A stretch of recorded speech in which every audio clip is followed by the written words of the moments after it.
And that is why today I am in front of you. There are people today in our diocese that are waiting for this appeal so that we can really show that we are Christians, not by the way we say we are, but indeed. In fact, the house of charity is a sacrifice. Not because I have money, I write a check, and over and above to make the pastor happy. The bishops say they make the vote and move on. But to really understand that those people who are waiting for my assistance are my brothers and sisters, and if I don't help them, I am doing sin. If I do not help them, I am really sinning. Because Jesus said to me and to you, love one another as I have loved you. And you know what he did? He loved those who are hungry. He loved those who are sick. He loved those who are mourning. He loves all those that come in touch with him and cross the path of his life. And he said to us, if you really tell me that you love me, like he said to Peter, then he said to us, take care of my flock. Take care of my lambs. Take care of my sheep. The house of charity is like an umbrella that covers a lot of ministries. And that ministries are very vital for the Church of Camden to remain a church. And without this house of charity, we cannot continue to give our services that we have to those who are less fortunate than we are. The first part of the money, which is the most gross of the money that we give, is for education.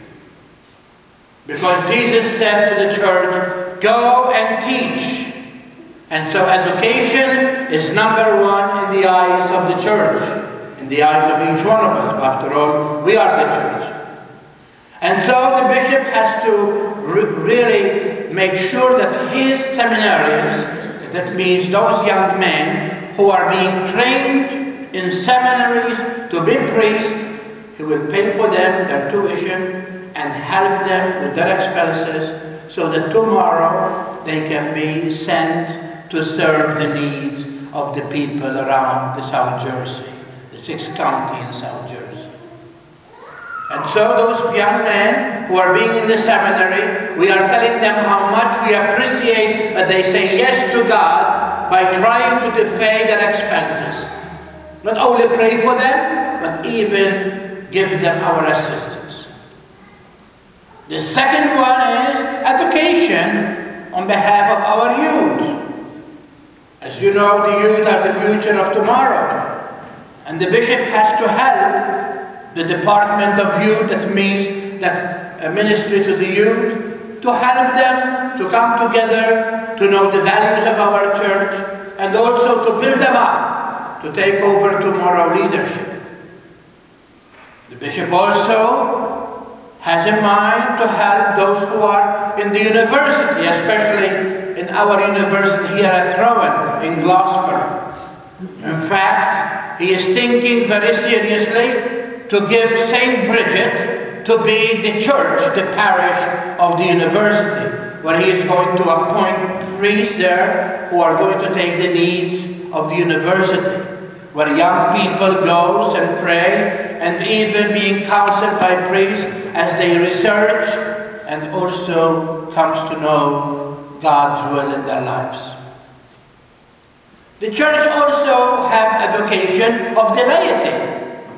Many of you know that the bishop is trying to send to school people from our parishes to study, to take over the administration of our parishes. The priests, as you know, are going down and down and down. And as we heard many times, how we are going to be very scared of priests.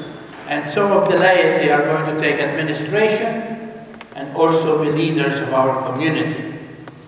And so the bishop also put money towards that goal. The bishop also needs to look at our high schools and see how they are doing. Many people complain about closing schools and this and that. The complaint is not the bishop, the complaint is our families. Why are we not sending our children to school, to our Catholic school? Well, it's too expensive, Father. It's not expensive to go to a holiday for a week at Warwood and spend $2,000. It's not expensive to have the best cars and to have two houses, one here and one at the shore. What is the value of the education of your children? Well, Father, I don't have none of what you said, but I can afford them. And that's why the church, as a mother, give us a chance to apply for tuition assistance. And you will get it if you really present your income tax return, and the bishop, the principal knows that you are really in need, and they give you a break in the tuition. But we don't complain, we have to go to that avenue. Because there are many like you who need assistance. And education, Catholic education, is for all, not for some. Again, I repeat, Catholic education is for all, not for the elite.